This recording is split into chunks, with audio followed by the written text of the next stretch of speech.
வெளியேற்றதன் மூலம் என்னத்தை இந்த முதலாளித்த சக்தியை சாதிக்கின்றதுன்னு பார்க்கும்போது, இதை தூண்டின உடனே இந்தியா முன்வைத்த கருத்தை நாங்கள் நிறுகின்றோம். அப்ப இந்தியாவுக்கும் எங்களுக்கும் தான் முரண்பாடு வருகின்றது. இலங்கைக்கும் இந்தியாவுக்கும் நட்புறவு ஏற்படுகின்றது. அவர்கள் இந்த சீஸ்வரை டைவர்ட் பண்ண தொடக்கத்தை நாங்கள் தான் இதை முறியடித்தோம். இந்த போர் நிறுத்தத்தை மீறியது நாங்கள். அப்ப இந்தியா உடனடியாக எங்களை கண்டிக்க வேண்டிய தேவையும் எங்களை கட்டுப்படுத்த வேண்டிய தேவையும் ஏற்படுகிறது. விடுதலை இயக்கங்களை கட்டுப்படுத்தும் பொழுது நாங்கள் இதை விட்டு மீறி எங்களுடைய போராட்டத்தை நடத்திய தீர வேண்டும். எங்களுடைய மக்களுடைய அடிப்படை பிரச்சனைக்காக நாங்கள் போராடுவதை நிறுத்த முடியாது. அப்படி தொடர்ந்து அப்படி நாங்கள் போராடும் பொழுது இந்தியாவிலிருந்து போராட முடியாது. இந்தியாவிலிருந்து உதவி கிடையாது.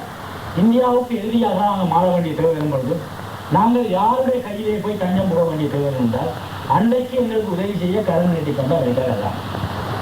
ஏகாதிபத்திய நாடுகள் பண உதவியை செய்யும், ஆயுத உதவியை கூட ஒரு குறைந்தபட்சம் செய்யும். அப்பொழுது நிச்சயமாக நாங்கள் அவர்களுடைய உதவியை ஏற்பதை தவிர வேறு வரையில் எங்களுக்கு அப்படியான ஒரு நிர்பந்தத்துக்கு தள்ளப்படுவோம். பேருந்து ஜெயலலிதா அரசும் விடுதலை இயக்கங்களும் அமெரிக்காவுடைய கைக்குரியதாக இருக்க வேண்டும். அவர்களோட உதவியிலே தங்கியிருக்க வேண்டும். அப்ப இந்த போராட்டத்தை திசைகளுக்கு இது ஒரு இனவாத போராட்டமாக மாற்றி, இன்றைக்கு இருக்கின்ற தேசிய விடுதலை போராட்டத்தை ஒரு இனவாத போராட்டமாக மாற்றி பேருந்து சமரசனம் செய்து வைக்கிறார். 2 பேருக்கும் பிரச்சனைகள், நீங்கள் நிறைய கொலை செய்ய வேண்டாம், நாங்கள் உங்களை கொலை செய்ய வேண்டும் என்ற நிலைமையை அமெரிக்கா என்ற போலீஸ் ஏற்படுத்துகிறார். தமது போராட்டத்திற்கு சர்வதேச ஆதரவு கிடைக்க வேண்டிய அவசியத்தையும் உலகின் பல முற்போக்கு விடுதலை இயக்கங்களின் தார்மீக ஆதரவு கிடைக்க வேண்டிய அவசியத்தையும் தொடர்ந்து வலியுறுத்தியதோடு அல்லாமல் அதை செயல்படுத்தும் விதத்தில் 1984 ஆண்டு தோழர் முகுந்தன் மொரிஷியஸ் நாட்டிற்கு உத்தியோகபூர்வ விஜயத்தினை மேற்கொண்டு அந்நாட்டு அரசாங்கத்தினதும் மக்களினதும் ஆதரவை திரட்டியதுடன் மொரிஷியஸ் நாடு எமது போராட்டத்தை உத்தியோகபூர்வமாக அங்கீகரிக்கவும் வழிவகுத்தார்.